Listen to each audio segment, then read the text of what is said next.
the Lord is a rock.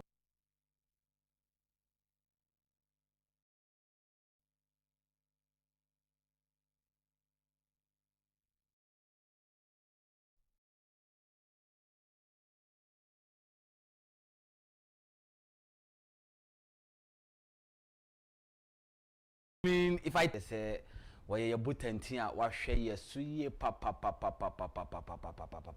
Tiabeko so the encrani re shin. So far as He will provide us with our needs, He will continue to be the Lord that we always serve Him. And time I know I stand up and I'm watching and sound to more about and da ya wada the 14th day in and if you that the 14th day in the month of November. I now say na ye boja ye nti issues a peja no mu dwa da benada uku na ya sanimo na ye nya bipa bi etimi edi eja enchirima ene anopa yi nti ma now say se wadwen ya anopa yi ha eye na 2TV jumedie no eye the dialogue show fi same ya no kwa ko si se no nkro na baba apamo ena ye ba be di jumedie intentem so etimi edi ama Nana Santi Aboa Eddie Agoprama so nsem spoon nsem aba dwaman so no yebeto Aboa se na yetimi Eddie nyina so no Eddie atoa so kama etimi Eddie amam esan se na da fiada boja yenti nkomo bia yebehwe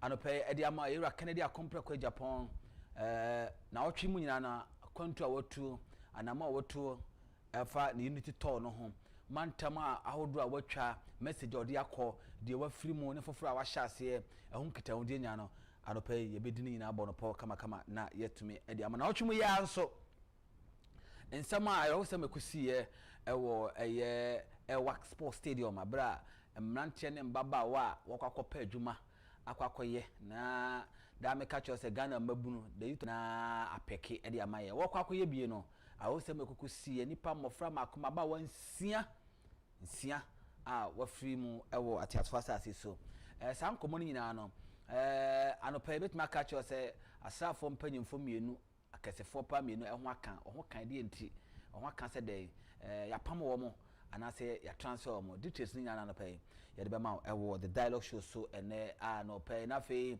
o de eno esanse twama enra o ma photo samfo eko eye mrahye bedwam eko ko ready eye budget afi ekwakosi mu no ya kohomabo wo de ho nsem no eko tu dwa ewo mrahye bedwam na anaji miss asem ye say 20,000 every month you dey call constance budget man tin wasem ewo man no pay be say wasem say sika no and it's for munya wanfa eye individual be provide say sika no de ma constituencies na ana say de yan tin wasem ye na so man akomabo etisika ye be hia e de abohwe ye ho afi akotwa mu sa NDC 2026 from January to December say sika no mo de ahye budget ma they should let us know say de be na kan wasem a ebetimi ho se eno so asem no yade a esese ye ka eti enkomo no wo ne nkomo e wo ha no pay ebetimi edni nyina so no etimi edi ama yera Kennedy akompre kwa Agyapong we break wo eastern region obeto aso da ben na oto aso afi him e kan nkomo no pay yebedi ama se de be ye na o constituency wo hu da baba mu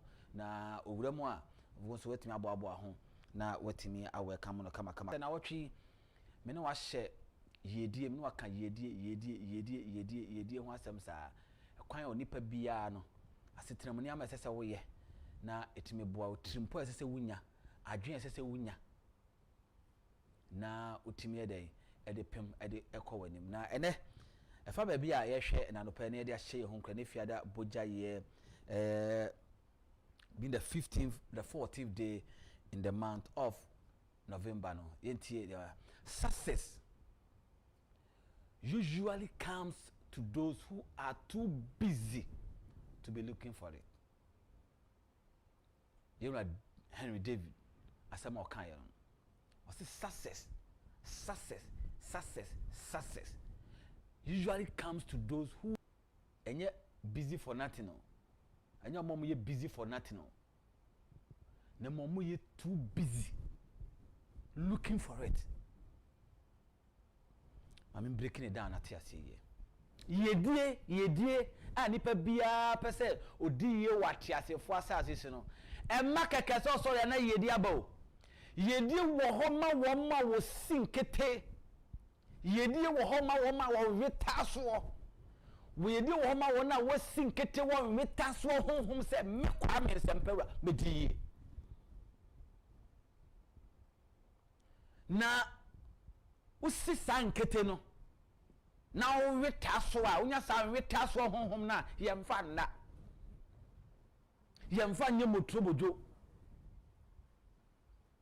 yemfa nna yemfa nye motromojo ne mo ye de ye adwuma wo ya onipa bia wo hu wani swade hunu ohun ye di a wo hwe no a wono nso woni sa insi yo honhom ne bi no wo be twetwew wo be serew be bu abam ye bubuma bam mo matia san mo makase senya simesi a senya benten a de si wani so na nu de opese wo achieve in the next 2 years 5 years 10 years ti man hwenchen hwe benkum hwe nifa wo sha se o janshi we so anopa bia mu se 111 cities eno kura no anto entie wo mu misi mentie wo mu efi se wona wonim wani swade ho wona wonim daya wasom wona wonim de opese wachiwo nipa kro na wantumi a ono a bekwa kotena ba bia san serew sana nipa su ni nipa bante eti udaya wason wani swade hu a wo no me pa cho se dru so se wo ye ho adwuma for all seriousness here invest every seriousness that ebe hia na for achieve or say success usually it doesn't come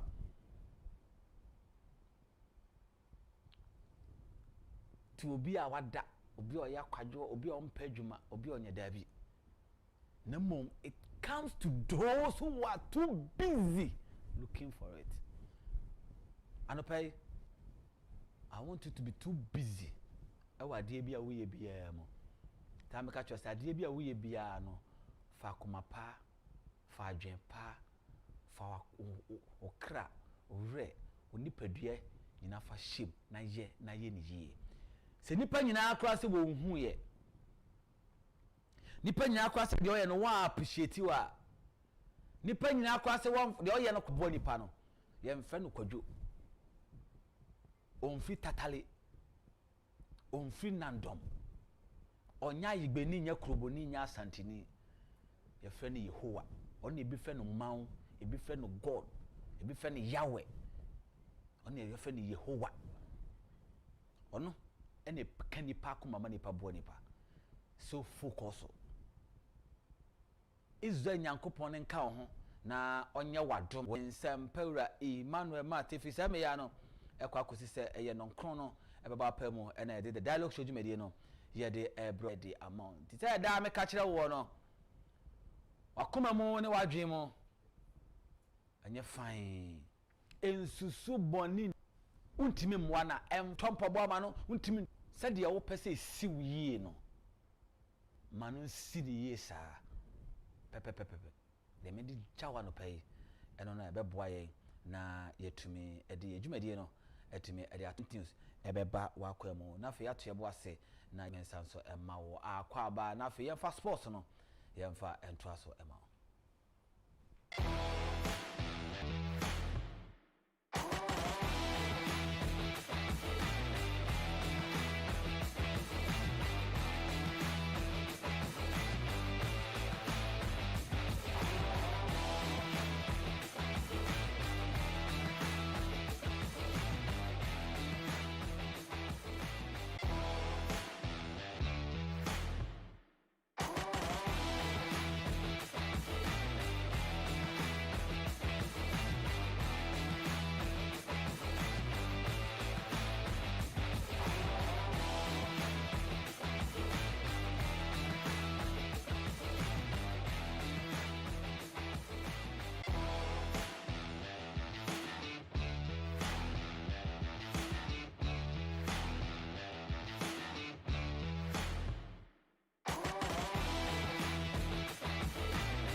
show live on YouTube television. This is also the sports segment on the show. My name is Nanaya Wasantia Boa. I welcome you on board. It's all about the budgets and the blasters who are in action this morning in Tokyo. To be precise, Toyota City, where the blasters will be taking on the national team of Japan in a friendly match. That's all part of the preparation towards the World Cup 2026.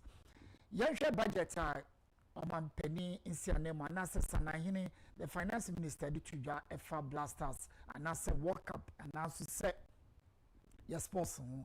Basically 200 million Ghana cedis has been allocated for construction of 3 mini World Cup campaign.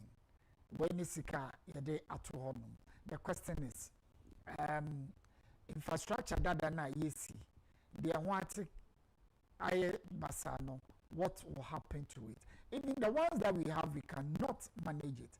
Then we want to build new ones. I'm not saying it is not necessary. It is. But then, dada no one to say, the person is for Finance Minister Nakasa region, yes, central region, pack no, and shada in the good condition. So what happens to that? Share in the coming days, say na details about how I manage sports infrastructure in this country. The blasters, like I said, are in action this morning in Tokyo. And Omani Japan Asia or Karen Cup so and the Anopay or Japan. Omofionoma Omni South Korea Ebeshia or Korea. So World Cup Stadium and no Ebebaso later in the weekend. As I said, Monday and that side game no so Ebebaso. Ghana Premier League is back. This weekend matches Ebekoso. Ghana Premier League and Dream Steps in Ho United. Ochina Accra House of Folk will be visiting Swedru All Blacks. Ewo Subidiema Heart of Lions Young Apostles. Bibiani Gold Stars versus Karela and Brekum Chelsea in the Nations. Bechem and Summer Tex. Africa version of the World Cup no year playoffs be Ekoso, Cameroon, Nigeria, Gabon, and DR Congo, Asia and Iran. Nigeria after 120 minutes just brushed off Gabon by 4 goals to 1. Victor Osimhen with a brace for the Eagles. Amo and there about Wahonum. And DR Congo surprised Cameroon with a long goal. The dying embers of the game. NT Kwesiada, Nigeria versus DR Congo. Final, then they'll go for the continental playoffs and see who gets the last slot on the World Cup qualifiers. Euros and so at the course European qualifiers, you know. Now Cristiano Ronaldo saw red yesterday night. I mean, some of these big guys, you know, it reached a time now we won't say Enyema Eji. Cristiano Ronaldo saw red in that game against Ireland, where Omulusu 2-0. Armenia, Elusu 1-0 to Hungary. Azerbaijan, Elusu 2-0 to Iceland. Elusuma, Albania. England 2, Serbia 0. France 4, Ukraine 0. Ireland 2, Portugal 0, where Cristiano Ronaldo saw red. Moldova 0, Italy 2. Yeshe matches Ebekoso and Luxembourg be welcome Germany, Slovakia and Northern Ireland, Finland and Malta, Poland versus Holland and Croatia and the Faroe Islands. Cycling, Tour de Ghana, it's taking off this morning, the 13th of November. Tour de Ghana, of course, you can see some of their jerseys that they will be the kits that they will be wearing for Tour de Ghana, starting from and a copy 25th of November and a Tour de Ghana starting. Under 17 World Cup Ekoso Ewakata, and this is the round of 16 where Africa, I don't know what happened, but they've been paid. Portugal and Belgium, that's European. Zambia, Mali, that's Africa. Switzerland, Egypt. France, Colombia, Argentina versus Mexico, Ireland and Canada, Brazil, Paraguay, that's for South Americans, USA versus Morocco, Senegal versus Uganda, South Korea versus England, Italy versus Czech Republic, Japan versus South Africa, Germany, Burkina Faso, Kosovo, ewo Qatar. Yenhwe basketball news kakra ewo onum. The Cavaliers, unfortunately, lost to Toronto Raptors. 113 points to 126. And Phoenix Suns, Atlanta Hawks 1-3. This is the Nets, Detroit Pistons, NA 76ers. Houston Rockets, NA Blazers. Milwaukee Bucks, NA Charlotte Hornets. Timberwolves, NA Kings. New Orleans Pelicans, NA Lakers. And Mavericks, NA Clippers. And so Ebishia, the king of football, Leo Messi and his team, Argentina. Omo a game against Angola. Now, Leo Messi and the world at large. Omo presenting with a special made jersey from Elche and Leo Messi, the greatest footballer I personally have seen in my life. Nobody else. The records, everything is there for one to see. He's something else. And a raw little Messi emu. Talking about Blasters budget. Well, you know, say Blasters Ebeko World Cup. But then, what of the other national teams? The Queens are preparing for AFCON. The same year, Blasters Echo World Cup. No mention of them. That's where the problem comes by other disciplines no more. So what do we have to do in order to curb this hatred, so-called hatred, with football and as a Blasters? Chinese warrior Sun Chu has this to say about encouraging.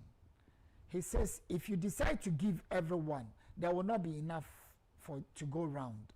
It means, say, oh ma obia bibia, ebia na anson, na de mi ede aba. So you reward to encourage based on performance. You reward to encourage. To say there will be winning league and will be winning competition. Nisika wasro. All that you are doing is to encourage others who are down. That you know what?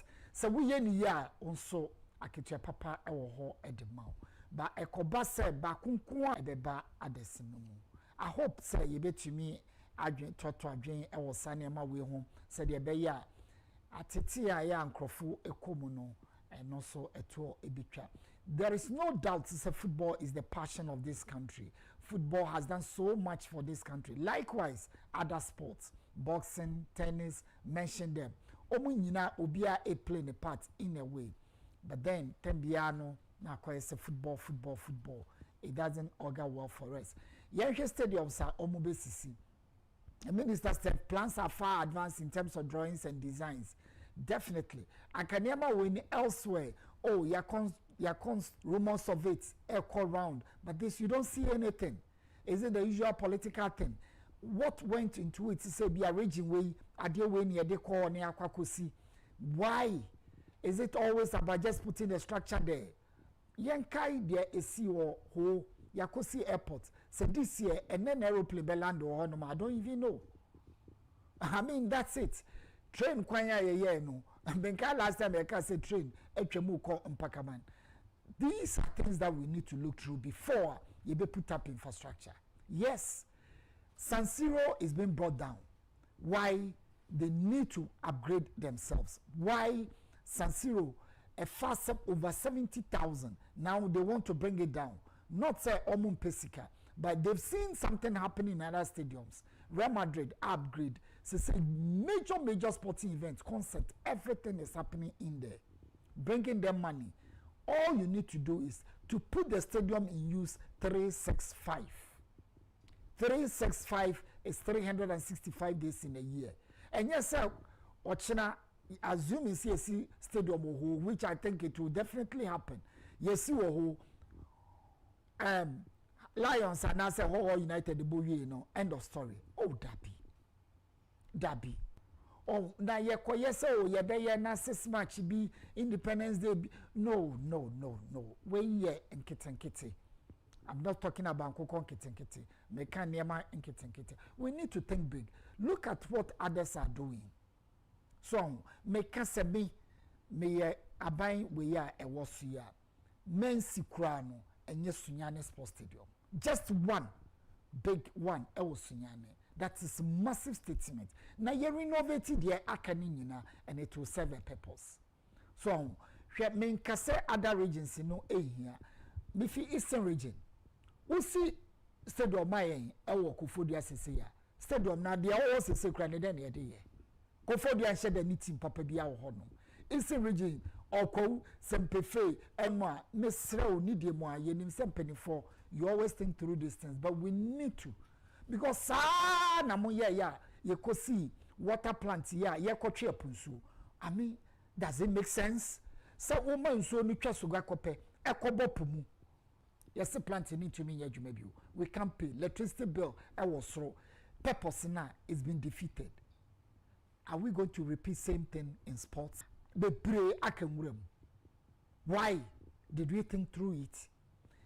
Politically, it may sound right, but in reality, the answer is no. Anything that is based on politics in 4 years is off. But when you think through as a country, now you again say, I deal with a bad boy that way. Health insurance, free senior high school, other policies.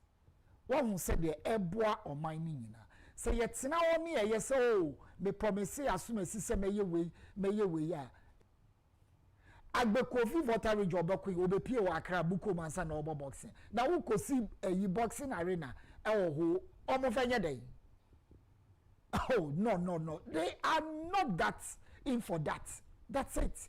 So we need to think through all these things before you be put up infrastructure. And I hope it will help us all. Now, yes, person also etumpong. Complete athletics over.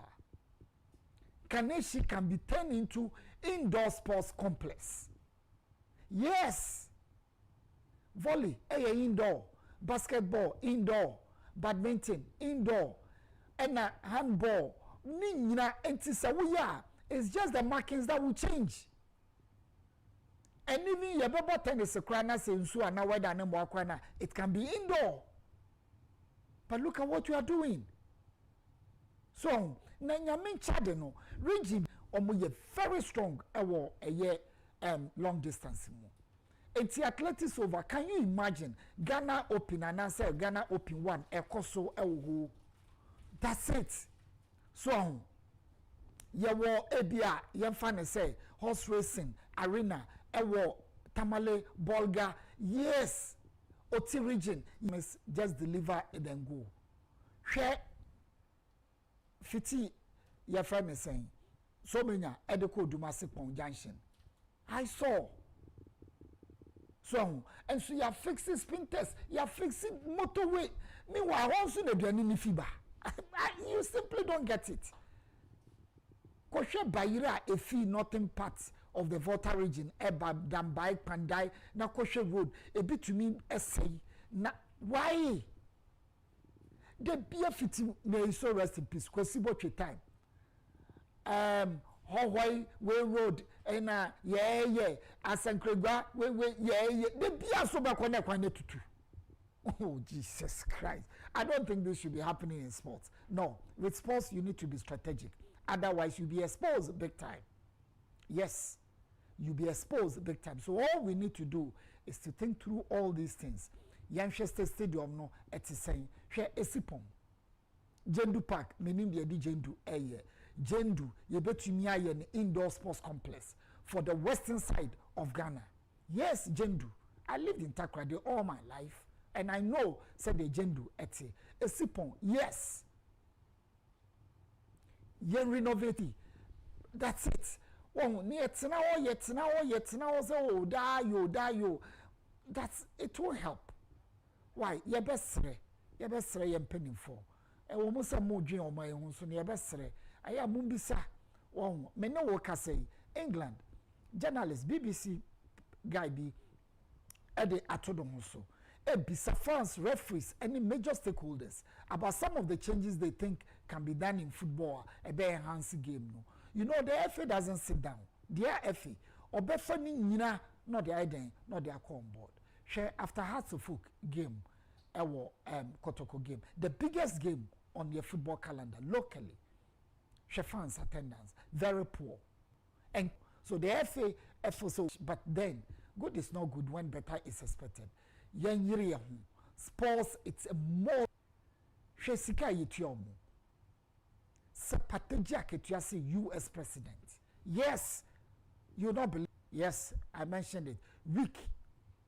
It is say your party or every constituency. Madrami way sa one party in every constituency.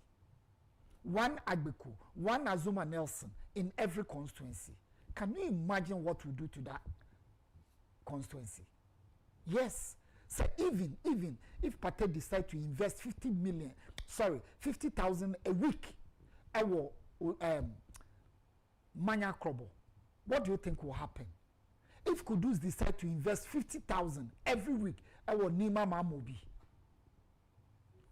I mean, that's huge, and it will change the lives of the youth in that area.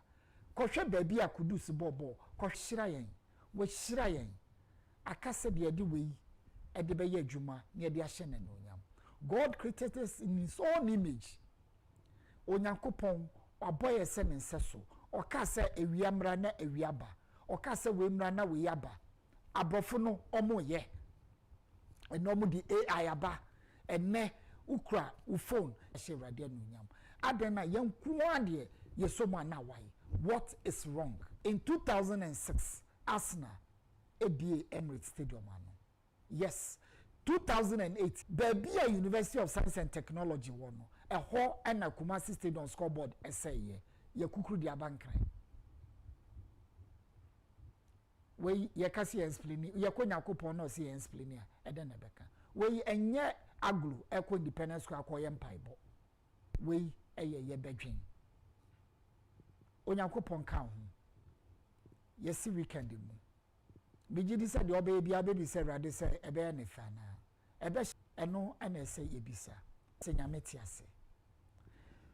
We go for a quick break. When we come back, CJ Winters will be in the house with showbiz or entertainment news for you. Have a wonderful weekend, and God bless you for always watching Net2 Television. We'll be right back after this break.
on Agyapong. When I was here a year, what you want to cut the bread? Minya Akusikaya. Now, 50 minutes, okay, Bono. Yesaka. Yedosapa. No, I am a what you can was. Am I practicing to a crack? Now, I to the soup. That's why I gave you food down.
Let's give MVP a president.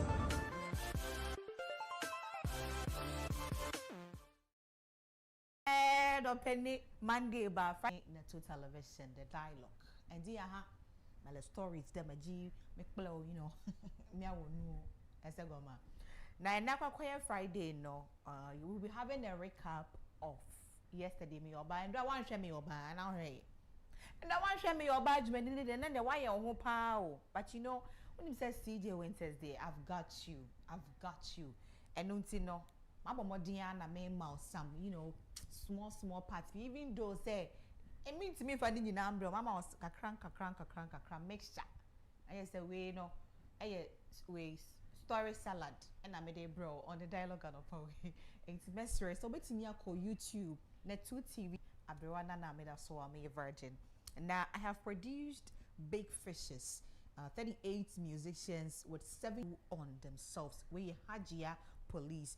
Now the third story, no, Hajia police advises motorists and young girls should have aim, not just their beauty. Hajia police gave this advice, and Kencity Media tells secret of growing younger. So these are the stories written now. I was so I'm going to tell you. So we start with Kencity Media.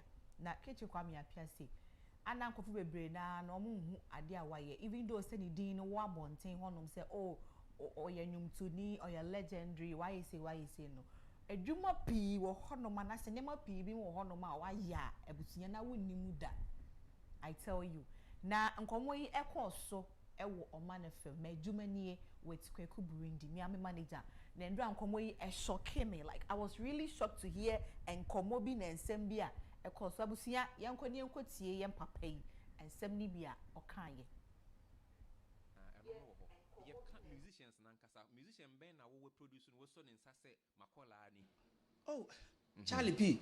And I was Charlie P. Yanko bon fan currency. I saw with them. Okay. Oh, baby. Oma produce or mema produce or my minu kwa Mickey. Okay. And ana ono a share company Kencity Music, so I'm executive producer. Enti me bao. Kwame Mickey any production no. Biamantine Kencity Music production. Say Kencity ya woden obeka say me godfather. Wow. Because metima ka say ono akra kan yes metima ka ho bi na me ba Samini froba so Batman. Because yes sabre ne friend of Batman no abokon ro dwani be ye and no so netimi a project no guys no bebre to them mami guys no bebre obi to say there's a particular name me person me say wobo any just okay because omo dos terrible nchaka na terrible nchaka o na de terrible nchaka buy ba bontin me na produce terrible nchaka. I'm the first one or the young sound down. Pulele. Yes. When I mean yet terrible in Chaka, Mickey, no, need terrible. Be our me fear. Because he said me what bridge I met say Radin Fan currency. I fear no basso no and oh yeah. 2003. My producer nipa bebre akase fo bebre big fish bebre. My producer 38 musicians. 38 musicians. With 76 albums. I don't know how. Yep. Eti abusia wonim ze sanka enye interview we ya nsem yi nka wonim anope media bro e wo the dialogue shows na nsem ni bia respect himself what you say abusia let's have a video. All right but I go na misia eti no na hajia we dey younger who respect Obama with senior sister ni with senior brothers so respect Obama wo maame respect o pese ube chen hajia police there wo maame a wo memfa ne ndi agro okay yeah the way you see any maame no kasa no you feel say normal be nye normal why any your papa no kasa no you feel say normal be nye normal one sorry mbo no matter what no maame obetumi aka de ope akira o memi tu hoyi de me maame pe ena wo ye o ni wofu a na ma take guard kakra and that is the right but I go na misia enti okay dey aya cake and onim onim de oka na oka de akireo enti ana muntie mu awofo empanimfo wakasa kire mu a muntie mate so musi yo and dey yento aso na yenkwanim na or the advice e come motorists na be kire mu a mutwi moto na dia best female biker e wo Ghana hanom say into the advice e come motorist mo hwe me advice e come enti omo come one di mrano so a better the means of something else enti mo manya hwe yi okay very very seriously wuti moto so wonam finfin no enya wo kwan o kan na hu say overtaking na wo ye the wa ka bia manya ni ti say nipa no wa ben finfin kakra nti wo bofu dabi onu driving the car no obede hu say wa ben finfin kakra on ti hu because ade enya wo a wuti moto so say obi a shifti a ben finfin na wa be born car ni pam na wa ye say dabi kan na hu say wo two times pe na wuti so bibi nya wa sa car na be fa o moto no ntimi fa nko be bia the same car na be fa ntaya ya ma muma nya hwe yie na emfa bo bi ma ena drivers so moto no esramo ya na use moto sa obi tumi hwe wo ne mero mu na wa shada tin fender kakra ma wo esrawo aya muma esa consideration sa good luck na aja me pa cho we dey a means of transportation okay but them ana munya botre why munya botre mu de bia said am accident better fraction ya kan ye be color kwan ana atwo driver for ne sere mu atwo and na no pay say me be and dem never be omo ye di shia me say you know I serious yes sere mu a oh trafficator crap onye aduma to say now on a man or akwati wani zim I ha na akobo ne to na afia dia samaba yes sere mu am driving ye atwo driver for no ukoka sisi ombe umbe bisa say wo no ye sales ana ezo ye sales ndi sabi utafa jo bekum krofo ma ana be say ka no there be enye kama sa amunya abotre why nyankopon ne dey bi ono no onim de ode be ma wo yakura wunya the same way na wo ye bokoboko de wo benya na wo benya enti ana munya abotre kwa na be yesre mu a why re ho say wo me de na say me de me ho ye fe enti no me de enyadia me buade enyadia me say enyadia me kwakoye adwuma to got an advice for you. I no pay or something someone drink whether you like it or yes. Today is Friday though, but this one you have to take it straight into your mind. Keep it in your go-to dream because this is a light that will lead you. Let's have the video. Okay. Okay. Say at least no odi wo ho be ma we ade chia odi ho ama we ade chia obi obi nche ho obi nji usika obi nya ohwe bet baby a wo kono untimi nko enkodu asudem but bibia no ewo na wiye mu the american no wo sa na wotine sa wotimi sesa na ya asa. Okay. And a pay no don't just use your beauty. No. Only be man and better. And a son and coupon to share no. And I would di respect my mamma, no papa.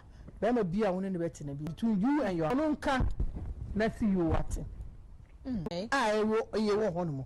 And a secondly, so I was saying who say this is a very deep and big advice, and me I know. And sembini mo ha mo ke ka kire mema on there be enye bema betimi aka sembias bema betimi na we say but it doesn't mean say you have to also repeat the same thing and that you have to tell him something more about no mema ye mema e mema kwakoye to say penny for you know in general penny bia your rights penny bia penny na why dey kwa penny bia your right. So men are always right. If we should understand this as women, I don't think so we'll be having, you know, frequent talkwabia with men. No. Men are always right. Before they will run away tinting gramu besi asase to say den krana. Men are always right. Take this and have peace. And I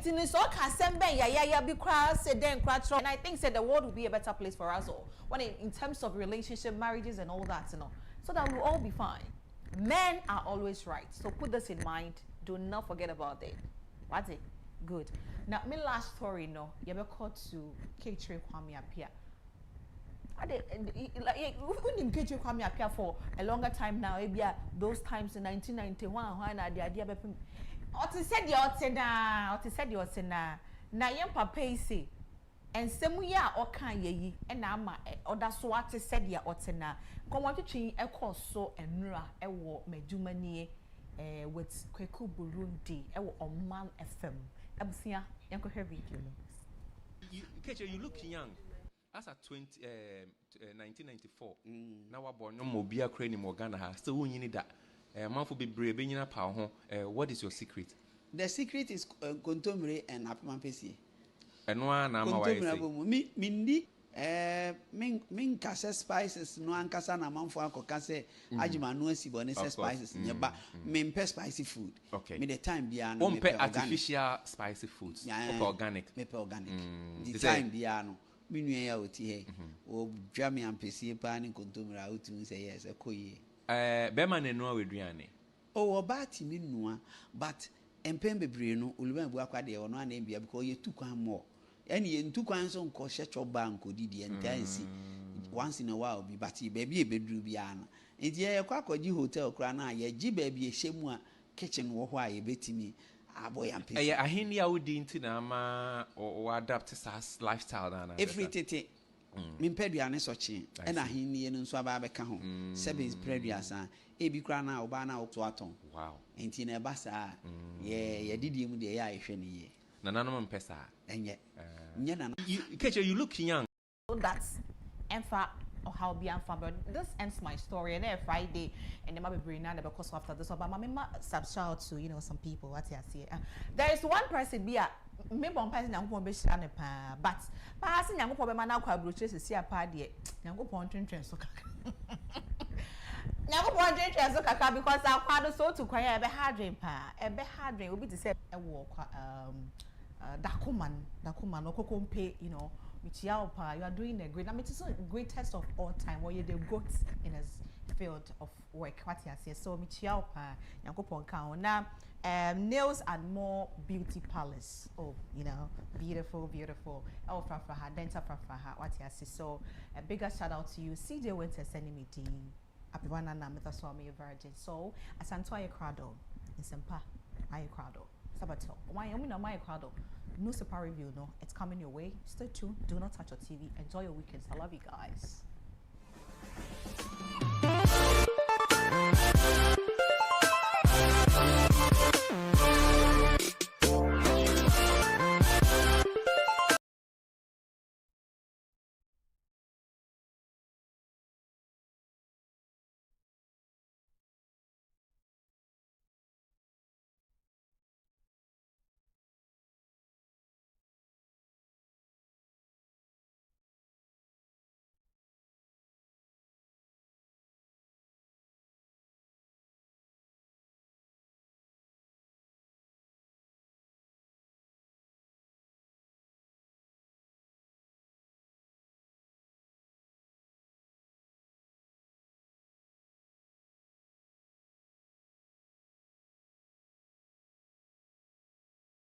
Morning fast da pharmacy chess sports ne entertainment news and jide kase one mo ede abetwam ede ababia so se nsema hodra da ubokrata ede abadwama so ne nanopai yetimi ebomu nsem no na yetimi ede ema na asanto akrado a yede eye details of today newspapers no dwama so ewo da ubokrata so etimi ede ababse ne no boja ye fiada. Good morning asanto akrado enti yede obokrata wonsem no ede eto aso kama amount asanto sempa akwaba ye nua atumwe bam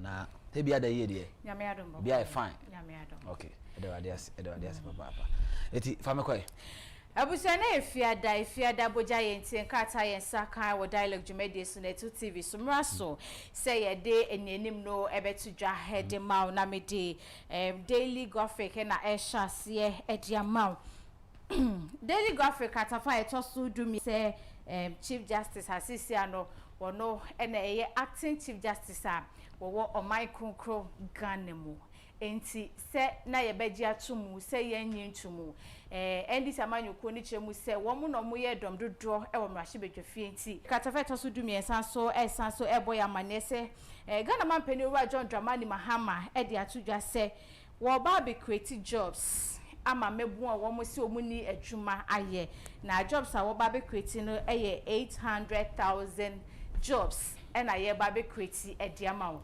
enti ye sha se kind 1 2 3 4 sa ekopim 800,000 Ghana for ye nko ketenketene kan nko ketenketene kan nisi na aka ho bie ni na aka ho bie enti eno so ho sem no e wakata farm etosu dumiensa na katafa etosu miensa so eboya ma na enu ada yewura atofo se on na ye fotosamfo a wohwe Ghana esikasem so okopie mu omrahye bedwefie edo mana konhoma 2026 budget no ekotudwa na ne kasemu eno de atudwa sem Ghana man pani owura John Dramani Mahama afie ba besimu hyehyeye bia waye ene se wo behwe ama mfidi nnwuma etimi agina ne naso yie eno achi ne so no empuntu nnwuma ebefa ne ntoma paifra ewo ban konkro Ghana mu ha eno ho nsem no eda anopay daily graphic enim katafan etoso miensa medi mu nsem no bi esomwo abusa me free ho na matoa so ewo daily guide edi amawo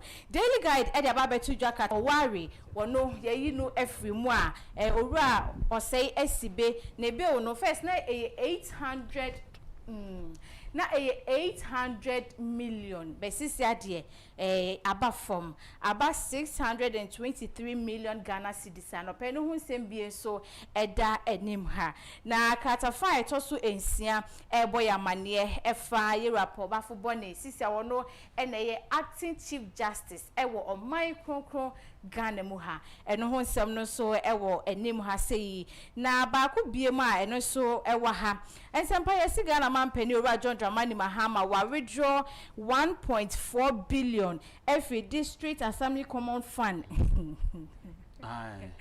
Hey Ghana. So I withdraw 1.4 billion every password no kofire. Semno ewo katafa etoso ede amawo medi the daily statement ena etwa so ede amawo na daily statement katafa etoso enai enfoni mienu ena eda ha say no Ram Mustafa ena wasi OSP for defamation was say OSP ede suban no ede ensem ena wo keka fa me ho sa no Ghana ha sa wo ka obi ho asem na wonim sa asem na wo ka no wo kan de gu nipa no hu fia nipa no wo every right so do ko court wo kan obi ho asem aya no wa ya hwe yie nipa no wa kwanya bia so do ko court ebi ena no pay OSP edi na kwakopie mu e wo court a kata yi e kan ho asem kata fa etoso enai sawa so ena kata fa etoso mienu enso ye asem kroya na manugu so ameka yi efa 1.4 billion Ghana cedis ya yi ede free district assembly common fana mampani yi de free mu yi ho nsem no ewo ase ha se ya no pay medi mu nsem no bi nso esomwo na katafa etoso ensonso ewa ha se ye Ghana ye mampani dada na nado dankwa akufo-addo wono ena nimfoni eda ha se no de ya konsem eko ediama adehye ensia womo eto anananom siedo ewo ewa sports stadium wo bra womo ekwakopri omukakopri wo muti se ye befa womo ewo asre adwumakuo ni mawe hosem na esi ye no ukuada no eno so hosem no bi ewa hase na nsempa aya na me papers ni wi na me di social media de ena ewa de nsu si Wednesday enti sa ukuada no ede na eka che Ghana for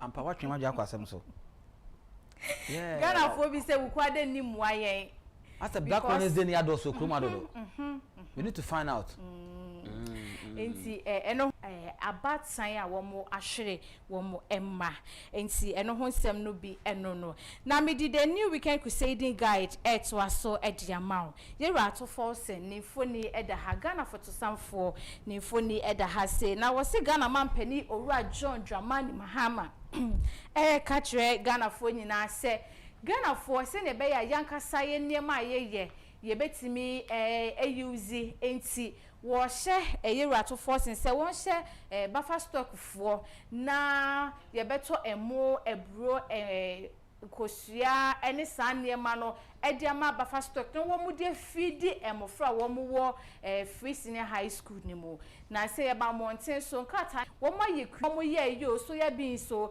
ni nyina aka warehouse a wo mu nya atofo enti enra budget na ba mountain so akuafo die abamu a Ghana mampani eka se wo mu nto ebro no wo mu konkrase banche bodie atosodie ni nyina wo mu nto no mu fanko yemu enu achi kata fight so ensia eboya mane se ukopie mu ewo kasoa ofanko kasoa republic ukopie mu kasoa ya chi nipa mienu na wo mu eko atake wo he bia owo kasoa no penka the new weekend crusading guide ebaye daily statement ebaye and a daily graphic and so ewa ha say and a daily guide intin kata no pemi sakaye emu ne anim bi na mabobo so ama okay anti meda asia no pay na ansa na be ko no ma memfa ncha kese ma sofu sika paboafo wo kaso papa no pay one mama 19 years no anniversary da so wo mi wie seremo papa na me aduma Sunday na amuba kwada nyame ase ai ya mamutrin kwa yankopon kamo na ye ne omo be kwa sorry kama pa na menchia sofu ba ko a me hu no me fisa me nanti besi nne wakura ne mudie mu yie pa na wode nyame adwuma no ye adwuma sofu computer man okay it's been a long time me hu na me chase enimu no na chenye ne sofu computer man obena no tap na beta kan se me se anopa me chia no me man good morning pa yankopon ka no na o man adum no enkoso nya kese and me sofu ba kon so sofu ampao o akufo-addo papa no pe so me ma so a good morning asofo no doso asofo no doso papa nti anopa me chia asofo a minimo mu nyina me gina asofo mienu so na me de achia asofo a omunimi na me so minim wonu mu enyina yankopon koso ama ma ho de ne kese na omonfa entire chi na bebi empire no na medical doctor ba ko UK wo hwe ye papa no ye me personal person doctor I was St. Joseph Kofodia and you see an wakakudi UK ye fe no Dr. Amwa Dr. Amwa or wo dwuma mu kura na ne phone no was no the tally baby na or enjoy the dialogue show and asemeka so chia Dr. Amwa anopa ma good morning all the way UK ma good morning akopon ka ho na oma wa ho den na nim de odi ama no emu nkoso nya kese na fa koso akoje enkwa fi wo unu se abia se we uyi nyankopon fi wo no ma nipa mienu na aka wo yeah die ohu oni bie mobo na da o pese obegira ne na so se wo no okay nyankopon se nipa no ye mfa ne ni agro do to so mienu die owo ayarsa ho nimde a okọ ne nchen a ofi na kumam ne pem e na otrase na o make sure se obenya pomuden se wo no nyankopon to so mienu enti anope mamenchia Dr. Amwa nyankopon ka ho na onye okese na ena efiada yesi juada e brother ukwade na ye san nyina yewra Kennedy a compare ko wo Agyapong esempa mame kasem wei ansa na makọ na Andrea na video bi trend pa ora Kennedy ko epoye mantie mu sanwom na woni delegate wo ho ekodi nkomo na enu achi no ko online sa hodo hu se kofo trend fake stories e for ora Kennedy akopre ko Agyapong hu bia Andrea me nkofo di bi eseneme ora Kennedy akopre ko Agyapong enko gina ba bia enka they say why tribal anope ya ka wo man ye chechire mu ebusia entiase bi anim entiase bi anim me say entiase bi anim opese o say obi a ya fa ho si wo say de me ko kan fa no say me ne kan fa me ho a me fele say ana asema ni pan kan ye wo say waka asema won kan ye wo say waka eno me hu hwe sa na me say me sere me say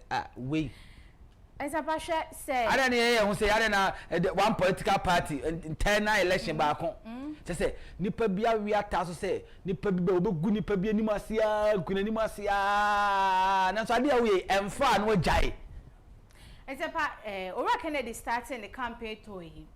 Asemu te ode to so unity to it don't know what make tribal statement we are ebe say party ni dachi na si ye ka no kra che Ghana fo a Ora Kennedy starting na okọ Savannah region no okọ nkofo the videos any pictures chain say ye to aba ni wie no aha ye boy ye say obi anto ama which is enye no kra ye to ma ye pe wasem ye do policy hu hia ye nim say obetimi ekro man na ye ni ye enti ye to aba no de ma samre no Ora Kennedy the videos ni kire no senye Ora Kennedy ni nipa papa wo ya ene ko ye nipa fufuru a enkebeda ni beja e wo man mu but wan kasa ne to nim no kan say ni but wan take action bia anko ka hompo a de kire na no wa dance no hompo wa make tribal statement bia ho no oba be do video kra wonya timamfo bia wo ho e ka kire ni say ye ha kwa ye share ye nkete say ma ye nto aba no emfa ma wo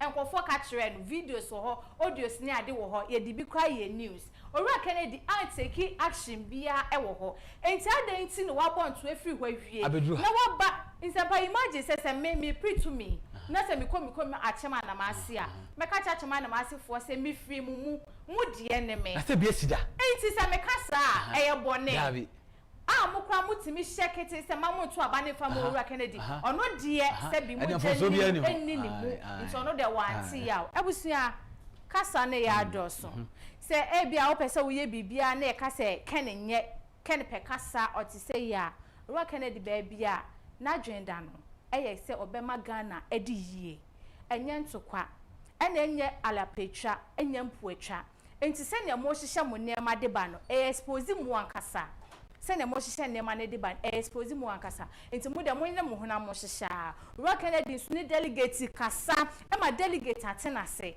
enti woni mra wodi ba bebua wo bia na wo ya ade a de bia ma me ka o se wotena won sa baako e wo bi so a nan na aka ni na wa wo so e na ehwe enti mo ma ye hu se Ghana no eye baako pe MPP amanyuku no so eye baako pe ne ye ma sumdue enti na amanyuku ni e da mo ase o ma me be no bu say o se ye say ya for na aka ni na na ho so me nyina so a me de bo abraba no ene ye say wi ase we ya wo wasetere ma obaye no wo de nso obeye niama kese a sa wonam kwan so kwakwa niama kese na enye obi ompo boato awai hwe nenti apapa enye ho na wo kwakotie no obi focus no de o kan and distract no o ye 100% focus say o kon wa achieve bibi wo ye bibi dia waye no no afi ni na ankwankwam waye no kakra amansa nya so mfa so no wo pakonya ye ne kese eti sa ne ma we emfa na ma me kanche delegate say enda me kacho say baby ado no adu sa manfo ma me kancho de chance beba okay fi same ko de chance beba na mo delegate a o receive message no say message na wo tie no emu dia wo he na ebe boa wo na boa nchirima na wotime nya kukudu aka say me Fatuma me see ye me gya me see ye 2026 twamuko ampa no na ma enei Ghana ya kono menya adwuma ni bia ma me nana no me nchirima a omba benya bia ye say ade bi e be distract sa wodi study hu we no ho emfa wadwen koso say the all ye no say sare no say eh delegate no kwa me ye dia ma wo no mo say eh ana me ye no ko mu ntia mfo mo obetai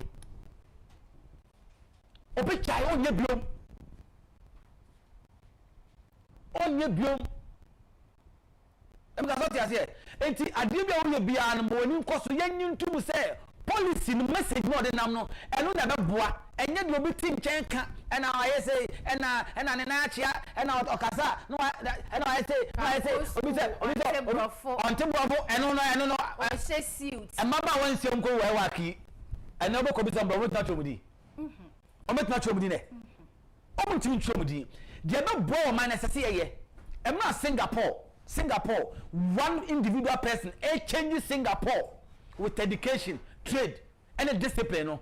Singapore might not say or to say on him dressing or table of woman count. The when you GD when you policy and then you to fire the same fear near call mom the man wama siakano so pros mom for my near for me feed you and you any wo baby agree. As I say, yes, so yes, as it is say, yeah, I'm a Miss Obitio, and no pay war train, I say, or best sorry, no one now but take no shop work. I say, hey, Asantua, you say 50 Ghana, 20 Ghana money. You should say, yes, say you soon you're buying. Obi say obi achewa atanta dem ba obi say obi achewa bisane say asam na wo ka che ni na no nipa no politics nam no de wo kan de ono so kan emu dia wo na ba boa me na boa the next generation as simple as abcd yen starting shame wo mo say nipa yen sha say na yen shame wo mo say nipa me boss dem na nante o so wo kɔ ne nkyɛn na wo de ere kenkuku sinanim na wo kasa oh Eric I say unim no afa ne phone bo say no afa Eric mo wa fa Brazil about trans et say o be call o say the kind catch them so simple the kind catch them no ava wo say sa sam na kan say no kra wo betimi aka no aka biom yeah but so untimi nka enka obi hyetokro ba bi na wa ye no o de atum no ya na kan say o de atum 10 cents no de atum 20 cents not that too not na delegate na Ghana future dinamoso and mami ka say mo delegate say the new patriotic party the next leader I obi anim say the omanpenda da kofo be na da kufa de be ye no the next MPP government betimi ayatra so na ampa esi GDS because say ade ba ko mienu miensa ene twato miensa na ma de dimu the next MPP government be the third government no as I say unya okandifo a obetimi aba be prove a check viase nyina say ye ka MPP amanyo sem MPP political party of Ghana amanyo sem a e dan so go say any political party in Ghana sadia no sa sem bi sabi sem boy no e gina ne delegate ameto aba January 31st e gina so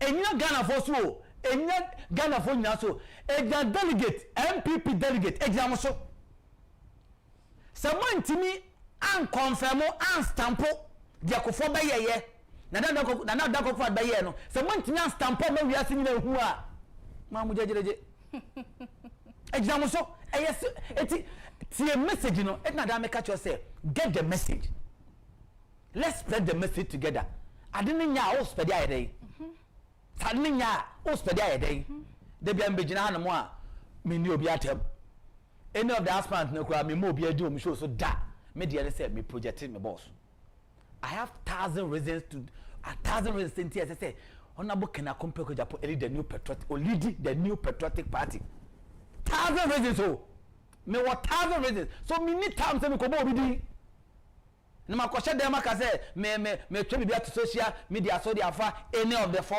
aspirants no me twa kwa dey na me pe ko ni message ni mo du message ni mo du e be boa magana ko nanim so we should pay attention to him na yama police ni mramu enti delegate me say Ghana no se be ko nanim a ejina mo so ditu sa enti access messages na eba ni nyina na fa de be boa wa obetimi se si obo 10 years 20 years after say what take it 2026 that's so general decision every no 10 years actually no betimi aka say me gina ya me see in fear do be atwa mu no ampa me ya proud of decision na me take it if you say eno na asesa Ghana na ebe confirm e wo wiase nyina say oka NPP e wo Ghana ye democracy ye policy mu a ye politics mu a your political party gina brane because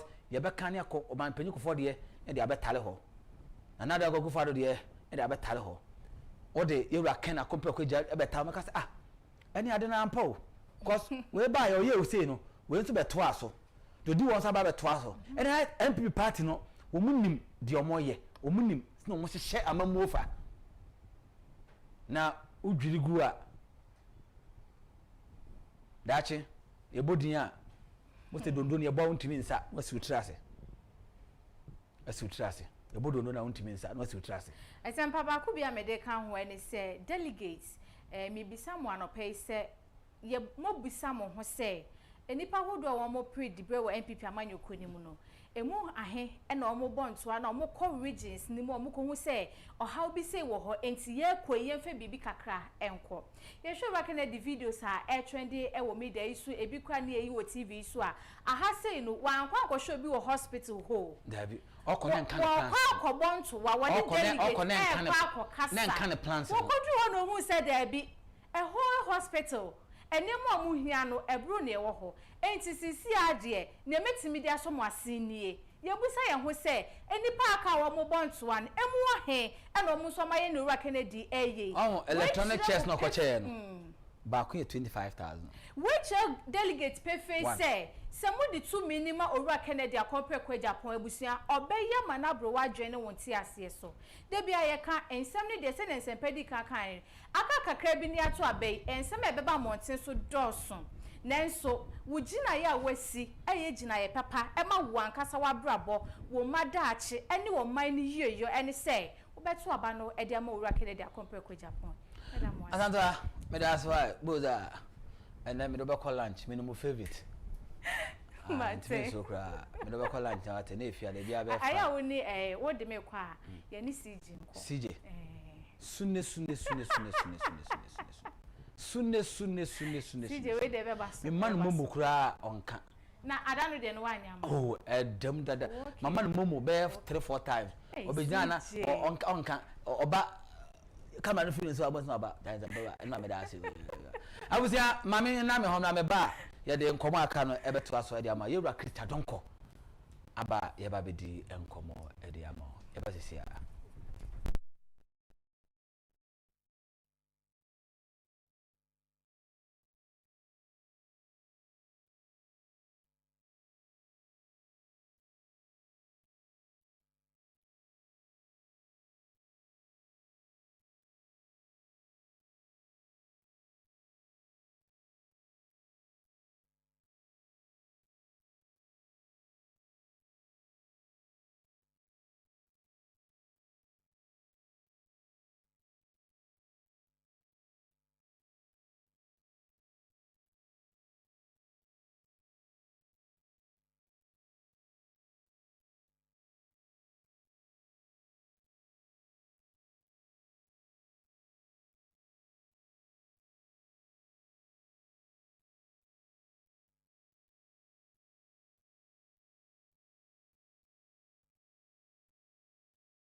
Sentiment na wase na memo akwaba emfa na 2TV the dialogue shows to H&H Adaroma H&H Adaroma na yede kuku enso so aye chocolate energy na kuku anom de na yetimi ede aye gari sokinsa kuku eka ho a nkate enso eka ho yo de nkate nim enso ho no ma saka nyina bia yetimi boa ma energy bia fu ni pedua no na restore quick to media man so the traditional taste of gari sokinsa na obomodin ahwe H&H for each account uni omunin komo 0249717777 number no 7777 and any H&H for a number so I don't quite trust time with the financial expert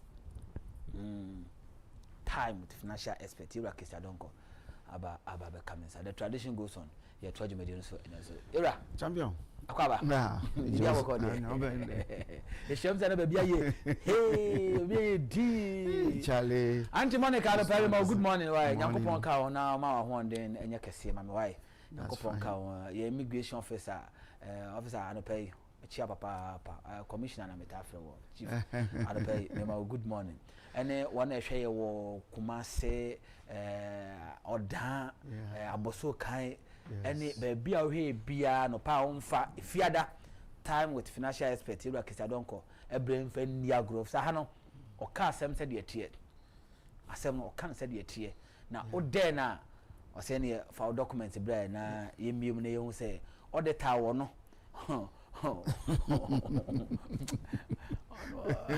Alongo akwaba champion mejo so pa ya mo ko dia o sha won yeah o bu adwuma yeah go for pa mo se nsampa hene adwuma so awo ye nti ya mo se mi nchia mo se ne o so chia ma wishi ankofo mo se nchia ko so ye so what I say good work pace thank you sana obi abaka kire wo so I say na ade bi a wo ye no so no o ye se nyankopon na you say ye the skill no nyankopon na dem out so what I say God gave us different kind of skills so what I say near we obi ntumi nye so what I say no obi so dey so ebia ntumi nye nti sana nyankopon ye no but you know one me teacher bi no o kan sasem bi che ne o primary school na dem ayikopon dem a wonim ye no ya na manfo hu se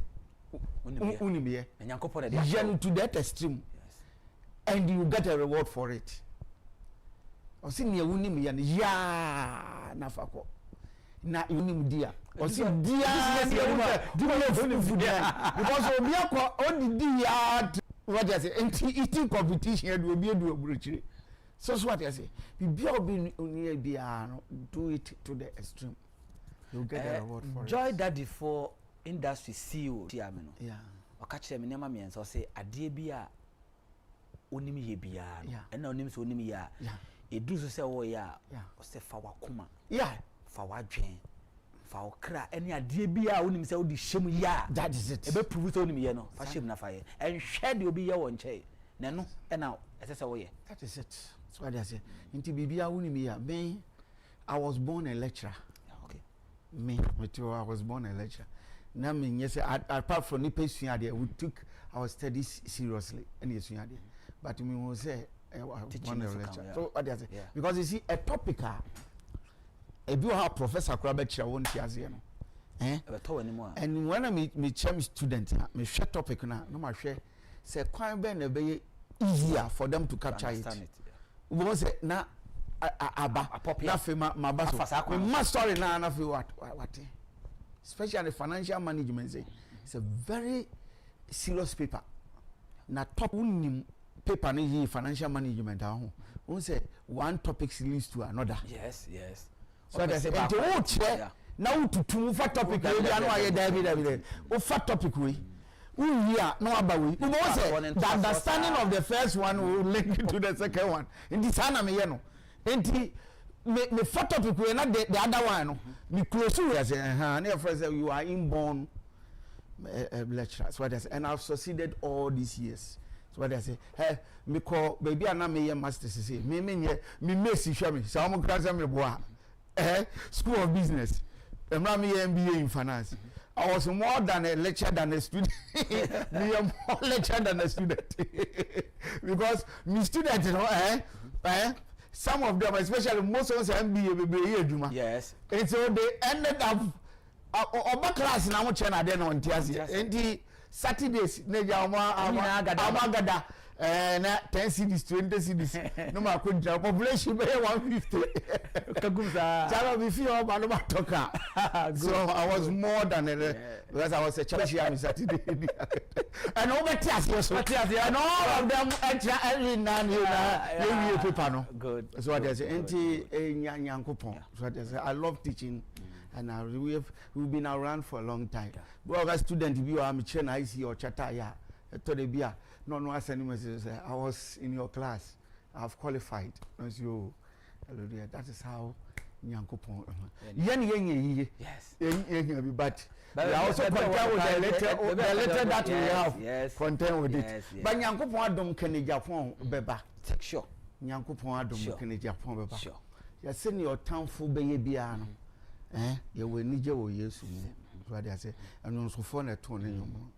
Enti ni opesa omo ye bia Nyankopon ena osi hene so what I say me maka say obi a owo any malicious mind or prejudice so what I say intention is this for a certain mischief Nyankopon wo ho hwe so what I say you should be fair in all our dealings sure what I say can the Japan then away what you did to him last time, even 2024, champion, what they did to Kencity Japan. And so Kencity Japan being a no back could be paid. I know they are asem. It's seriously unfair. What you say? Sure, Baumia. Look, let me be a Baumian call me. My cousin Baumia. What you say? Sabio or a nice, but you see, name call for a one of honor. The things that they've said to Kencity Japan. What do I say? And yet been a mumunya ne back. What do I say? Yeah. And we told them that Nyamu di Kencity Japan in 2024. Someone knew no one to run Japan. They will hear from some of us. I told them life here now or one in this year. Then they will hear from us. But based on certain advice, we decided to say, you have a corner in a so what do I say? Yeah. What do I say? Just watch video and someone catch in Japan. As you can't be in a no back, no, they are called should be very you unfair. What do you say? I'm a daku, or going to be shown someone could catch in Japan. What do you say? Political party back on. But they would dick in Japan as some rough rough. If you am a daku, say, no, what woman's a crown. A woman organizer was also contesting me I was Genesis. Me no go wound to me to me I'm sharing crime. But the still was telling Kencity Japan. But I said now for brand arrogance. What do you gain from that? Arrogance. I didn't know. Yes, now you have gained that name. What they did to Mokwaya, to million cotton.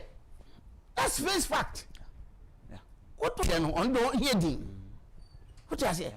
And yet, Sabio, you na contest naba. Kencity Japan is no unko candidate be a was a wound discussing them on Kena. Boss now projecting. You are projecting can because Rama will do my David. Because meaning Kofa Kencity Japan mom will do my video so they are against him. Yes, sure. But one apart from say one will do my way, what is the content of Kencity Japan? Yes. What constitutes Kencity Japan? Yes. Another characteristic. Yes. Last time we mentioned some here. What I say? Anything I would do it. And you know he's capable. Yeah. Maybe I saw it from far. Kencity Japan is of he holds a certain value for Ghana. And yeah, MPP as a but for Ghana. Sure. What I say? Sure. In private and look at in public office everything is distinguished and your book na oko biemu ni aka say oko shadelegate monko fa book we ma we tire book we and aka say Ghana yesi ebe boy we say ne mo owura constituency no na no we should pay attention to him to him What I said last time, you said, look, it's Agyapong when you mentioned Obi and him so a businessman. What I said? Yes. And you one business, number of businesses. Yes. Me boy, sure. So many investments, and I'm sure. What I say? Apart from South Africa and Anoya, what? Kabana thank you. Kabana can yes. What I say? Huh? What was Agyapong? The family I want birthday. What is so be able to catch up? Say, me papa we ya woman. As you want MPs near dear cry. One yamu kwa mum shamu ma. Sure. When I'm catch up. What na say voter region part of ma for if you voter region no can school do makopon free ho no ma ye wo second yankopon asase so ya na nipa bebere hu yeah nipa odwi nipa kanko hu yeah nipa opese e ka onanko bia ye se wo no se nipa no okura yankopon trimpo yeah enti se me describe se nipa na me describe so nipa se me ba mo describe se nipa owo abofo akoma ya shedadi bibi asuma na shede nsa se jesadi we e wa asase so ansana omrebe so aso enti se oye sade na ese se nipa ni ani bi atwa bia no embark no yeah so that obeye because ye na oye na onya ma ne ho sanity what is obi accuse Agyapong of corruption david e wa ha david aswa mu nyina bebre na ba amunya akwanya e kwa ba mu bebre corrupt people ngwa bebre atofo sin ya na ye beba ne so okay onu ja parliament na o widi eyi oji sika so koto ambulance na ma and then when you akwanya because Ghana for ya na ye wure akoto ama no enti na o widi to send I we say so abofo bi a 50 Unji sa koto 30 abreye woni jakupa shim ina mudi what you say it took akufo-addo to bring over 300 ambulances and then solve a problem yeah sure what you say and then a proof so far what have you done look see how buy 9 months me who proper investment be aware wa to bring this I akufo-addo sweat and I translate it into what you are enjoying. What you say? A governor action amembo has to have to clean the physical space. That's fine. And the way no Ghana for start from next year. And now the budget already. Now the member I mean reading budget. Okay. Look, I get back. We say we are going to be physical discipline, between our revenue and expenditure. And I'm so you've learned better. Physical discipline. What is physical discipline? Physical discipline. Look, my main child will be this okay. What time you see Kasa Koto Pada brain? You are mentioning physical discipline. I'm going to check you over invoicing. Look, this year, my main child. Pardon, no calculation. I'm going to talk about 24.4 Ghana cedi. Bako. As you sound pardon, you are 15 cities. You are manufacture free factory. Now, look, before I'm more careful, product be do on channel. Now passing through the value chain, I passing through about 4 stages. Yes. Obi answer the other so. Obi didn't get to so. And this Awopa who is a 15 pad, a kiosk more 15. Na a manufacturing of a series. Yes. As I'm going to pad here, I'm to about 24. What the parliament account for invoices? I want to force money. When you took our money, I would go to ambulance one farmer and no value for money never hifa what I say and then once you have and you never be what when we start the so okay and what we are saying is that primacy yes yes MPP delegates we are making serious passionate appeal to you. You need power. Ndianwa ni we MPP now to na ato force eye we kire we nti wangata utifie no nti na what was then sure tie me be MPP before say tie ni ato force here parliament we kana we inherited bad economy and wangata we no what wangata how do you feel yes you can't some chama monte if you had chosen Agyapong 2024 and Katufo in your crime metra and mechanic okay kabadisa ne ambulance no fa kaya da so pursue and national food brotu no be cap up you develop water ma ho amode ni na na say e yo no ana se mo ana mo koto ma no na your finance me dey sika no nya mfa easily sure what you say nipa wudi 8 years you achieve the reason why are still our mere approval rate sisi a perform look nipa yan Ghana no your politics no sisi e bi ne ehunafo no o dia say we be this one for some time once ho afro and one thing you can tell say look at the circumstances look at in yamano na change the face because that time they demonize the akufo-addo the babies will chopped it transama amokaye that's why buy look at it kwano na meka say so they demonize them say MPP abina omo ye recruitment and nipa sex ewuya na me got you what you say that mean confirm so many examples about amobaye and amudi owusu bempa sofui na you better say I say mun ma motoma ne be si wokremu what you say ana amoye ba ko ye my on student bi su ko wu amoye 11 asedan me boa yeah student bi ankonya is it accident asante achimagogo nkola 17 no 17 I say I know some that all and no chance enya plane crash and so na soldier for yafe enne ye soldier for quiet tata me video bi yakotwe soldier ni free eyim those time you there Estella that time atasi soldier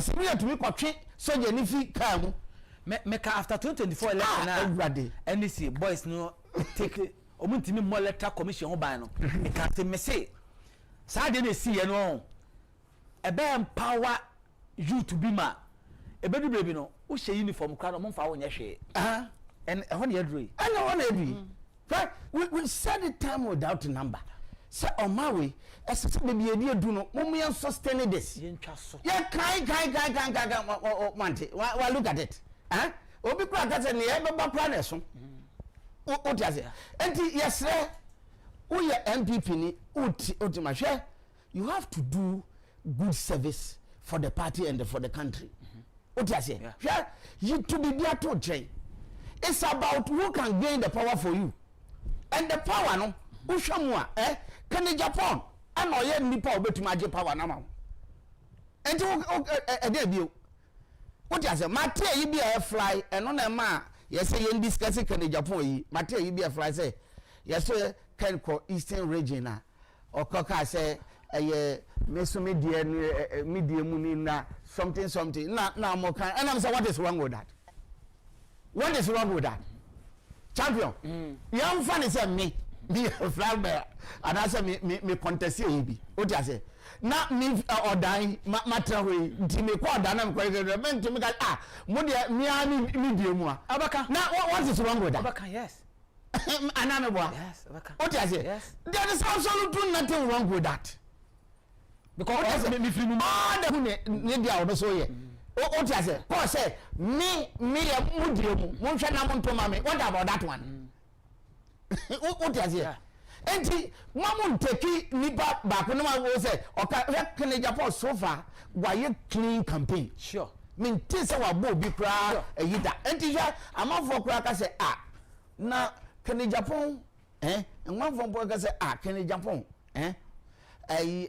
this eyide why campa o so what they say na enkofo rather edinatam na me say yes because sabio Can Agyapong no sebi ono so o kasa chefo yes and o kwasa no on sana enti ono so far just the clean campaign na some do is in na bia me ka say o we dey amoso mo hwa me so what they say na what is wrong with that what they say look so many we don't want to come into that trouble and the religious say e bi no man can west what they say about make up you should examine yourself enya we na ye be di na wo kofa na wo de ababeto na Agyapong akase what so far papa a year campaign is about his policies ni obetuma ye sure ana oka meboa okọ ha or say me ba be ye we ha or so far that is a clean campaign what you say one was a munya hwe no you are now finding a fault bia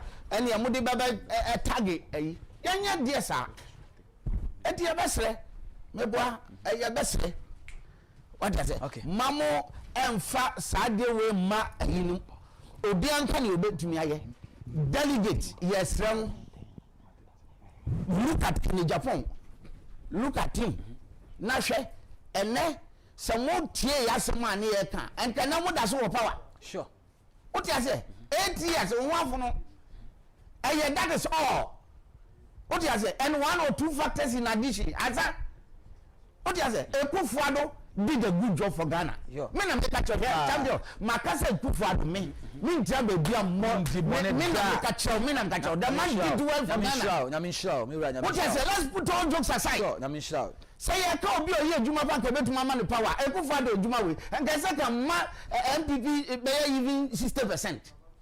What you say but other factors ya kakra bi na ya hofu nipa enti assembly opposition beka bia na yafa ma me nko YouTube na me nka message ba ko bia ba na me ye no esu me dana sepa so no kwaya o kan that is it what you say once a me say me ba me shut down tag say opponent aye ba I don't do that I say ade betuma ma me fit kan echi aye time I can beka so be fi MPP party that I'm done with because you can't become a president so me call independent what I say because your personal goodwill has a number you need a party goodwill to add it to cross the 50% and you party no ma na kwesi say hey Alan chairman to pa mo nye one try the next year be to only half is a percent okra because any one bo for atie mo afi both MPP and this na omntimi so the Alan chairman wo MPP no fans no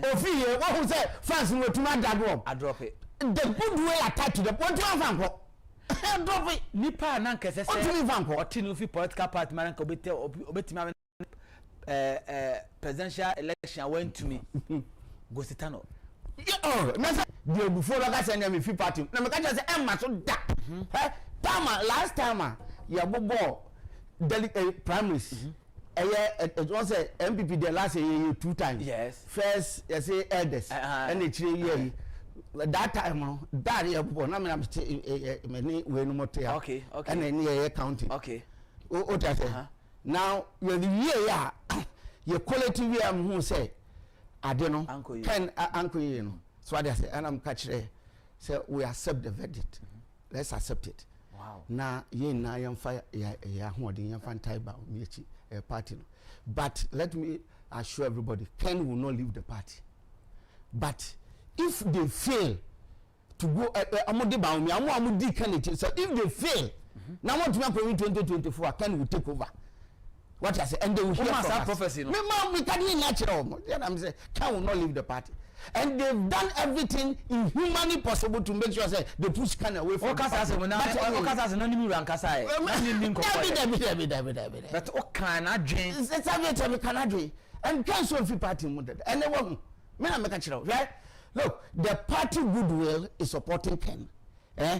And then his personal goodwill. Among all the 5, his personal goodwill is way ahead. So what I say, I mean, to more than 15%. What I say of as a personal goodwill, or the backup party, the end will cross the kokora. And the party delegates, yes, Ram. What I say, listen to us. So what I say, Baumia. Sabi only knowledge ya wohono say if you oje power na there are so many areas about me or you relevant to the party what you say sure chairman of council of elders what you say head of economic management team and me na yade boa party no na yade abo ma na ye what enti sheni po betumaje power na ma enye because of yinti metan kene Agyapong ti na meye but we share the current situation baby aba ko bia obi abo connected And then I won't hear as some catcher. We said this the same thing 2024. And why those factors still exist. I mean, so don't make an attempt to say 20% of what a kufa don't want to mean. Me not catch you. Ah, yeah, budget you already. Budget you already. What is different about this budget? Look, budget has two legs. Nothing so I have our two legs. Revenue aspect and the expenditure aspect. Look at us next week. Okay. When you subtract the expenditure aspect from the revenue, that gives you the physical space. It could be positive or negative. We are traveling, that space will be a deficit. Because champion, your expenditure are more than the income. It's the deficit in terms of physical space because our expenditure here more than this. No, really, what is the difference? Budget deficit and stay there. Look, we are projected expenditure to be over 300 and something. Ni revenue was so about 200 and something. What is budget deficit? Yes. And how do we finance budget deficit? It's about borrowing. Yes. And to work as we finance me over so borrow my atio. What's that we tax BSC ho? What I say? Now we feel hono. Sanka when you fiwa and that revenue no about close to physical space no. What I say? Sure. When you flow now your physical space is widening and your target for borrowing is very huge. Who can borrow so at high interest rate? Confronto. What I say? I would tax revenue and have the pakutia.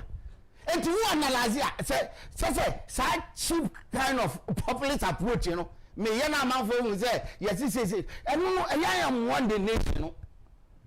What I say? Tax any other sources of revenue in the rural man. Yes. When they are touching those inflows, you should be very careful because who's a tax be away. Meanwhile, your expenditure is over 300 billion. Revenue Nankasa also only been financing is about 200 something. Into that physical space is not borrowing. Yeah, it's borrowing. Into at the end of the day, where are we going? What I said, this is just simple analysis. Next time, no, budget next week any other budget means I'm never bow. Ma akayembe 11 minutes na ya mayo musudi ako. Ene di share and it's a Eura Canada compare kwa Agyapong ewo Eastern region. On the 19th, ukwade way nimu obewo achim oda asene manso across so achim oda swadro ofasia yerebi ene achiase obeye ho no mu de nyina enti ehwa kwakọ hia miwura de oye achim oda fan boy mashada ton sadi afre fele mama se omeka yura ho na sa 10 minutes aka no yemfa nkasa nkyere the good people of Oda ene constituencies a yura beko na Eastern region na why they should expect Yura Kennedy or Hene Agyapong and what they should expect from him ebra odini unity tono ebeko no ma mena mu sima bako na menye H&H Gary advert emra yeba fele mama badwane ye na fe no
say am time that aka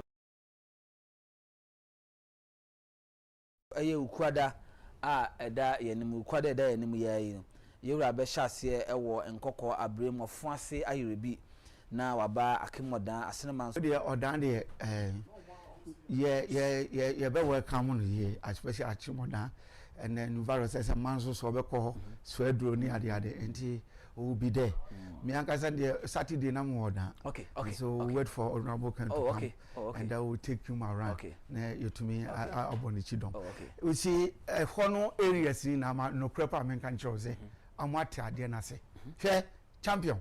And one who say they can't afford to lose 2028. Sure. It will be there. Say near area, my area to say or Danny idea interview am I no champion. And why you say, look. And yet certain team be a dream. So I say at least they've given an opportunity first to Baumia. Okay. What I say, and beyond that, we want to be they have looked at certain factors. And we say, Agyapong is the one that can take the power. It's simple and short. Okay. What I say, and therefore, when you're ready, move for that massive support. Okay. Now move for mano.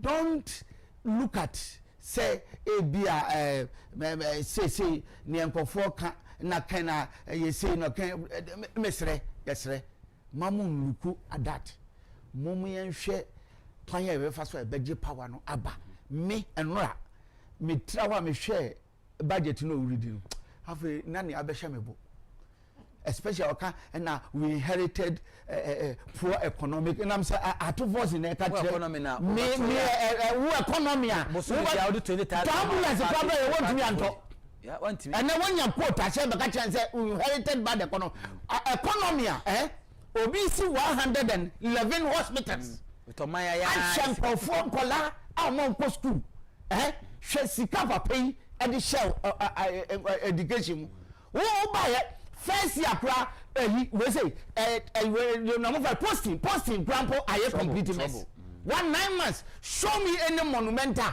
project or investment you have done you can't even see any but what be jaho and look we share budget mu we have allocated this budget no or the koto ne dem wo allocation we na ni na nko payment is na wonko contractors yentromuka as we have allocated 300 million for road we have allocated now opportunity 300 million for nursing training allow another now wait nursing training allowance allocation who go we cancel a for the paper or no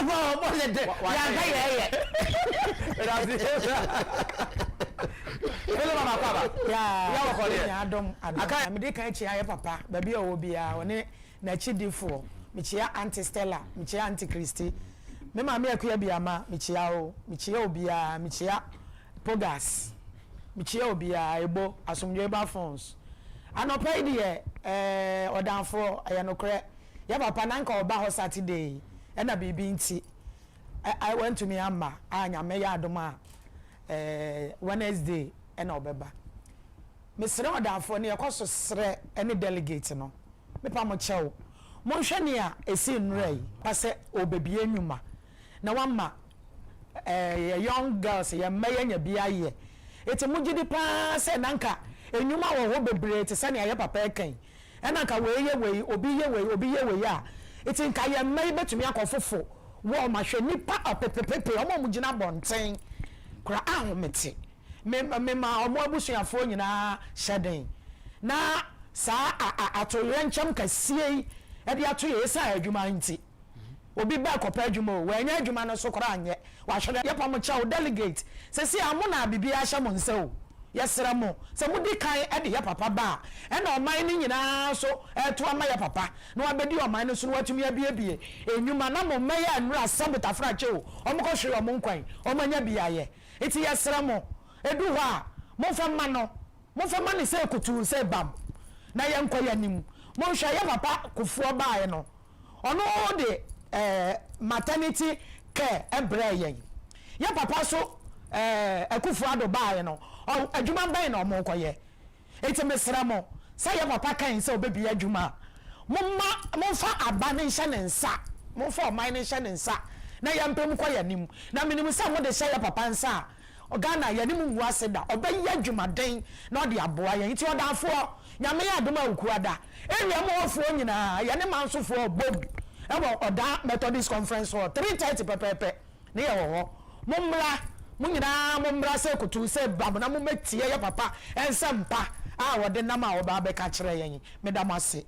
Yes, so yeah, that's papa. Now, era press statement. We are about coming for immediate visit. We free post offers an opportunity to share a very important information ahead of the presidential primaries in our party, the New Patriotic Party. We, the polling station executive, representing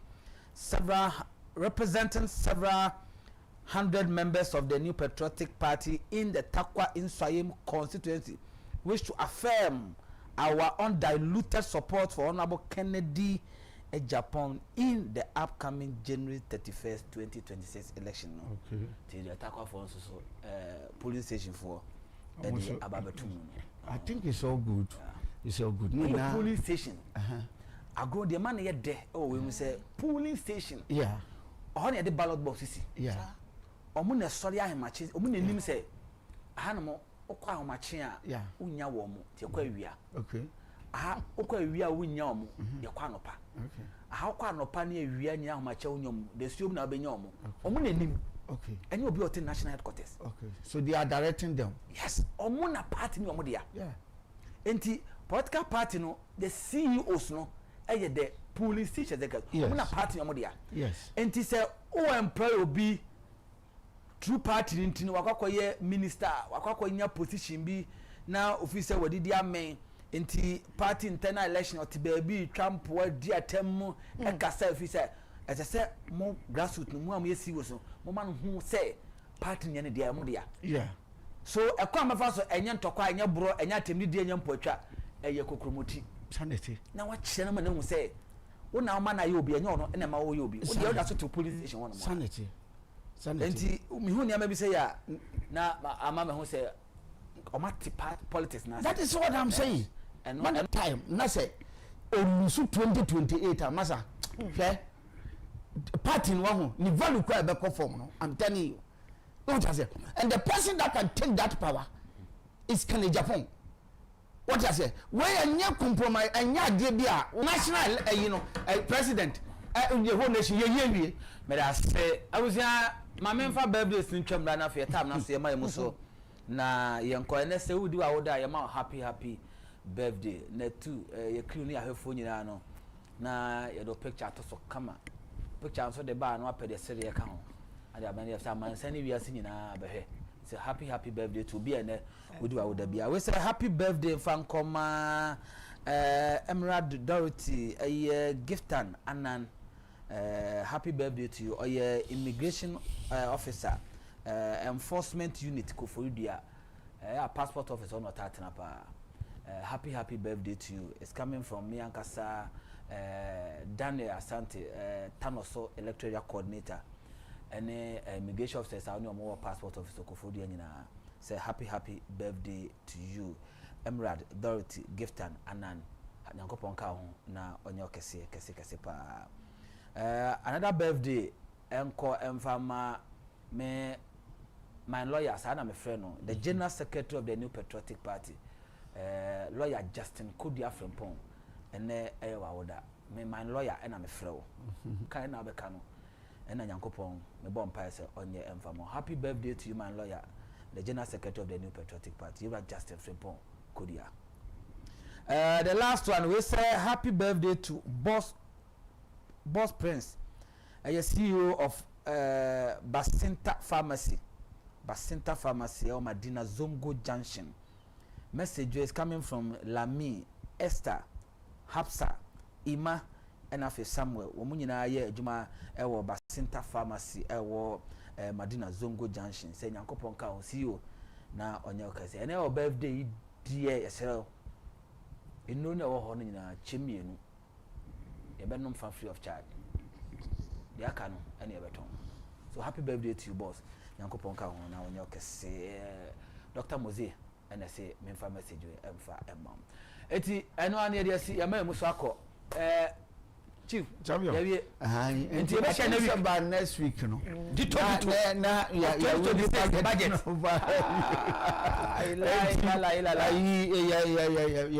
ya be hwe na ya analyze ni na so ati na ya ma de tie ya break for na mo hu position ni se ni esite so ati but you see as someone na make a chom say one kasa wo ya MPP na no a wo te ho tio edwuma akufado ye a on my way hwe investment akufado ye gum hwe nkola akufado educate wo o ti ase na hwe progress ayenya wo my wo na sedwuma working the sweat na nene we no ma be transfer ene on my bad economy really o ti enti what way so one kasa work bi nti yasra next time the opportunity messi 2028 ani agita I was saying ha ana be ba kwa ne de si wa onya kwa be wa onya kwa send message wa onya kwa ne ebomo eye adwuma fiti adwada eba abesi na nyina na efiada ye kode me di jawo ene se wa dwemu no akoma munye fan nti odasane bia ensusu bon wa dwemu mama na control no maso ehu nyimfa so bia maso ne Moses Abadika semiche no se manim ni wanim beko na mambo akwa home nanim nka ye ho na wotwe na enkopem se besan hia adwada nopa ewo na 2 TV the dialogue show so no e pa cho hwo ho so ye Kristo edopa se de menso odom no yakra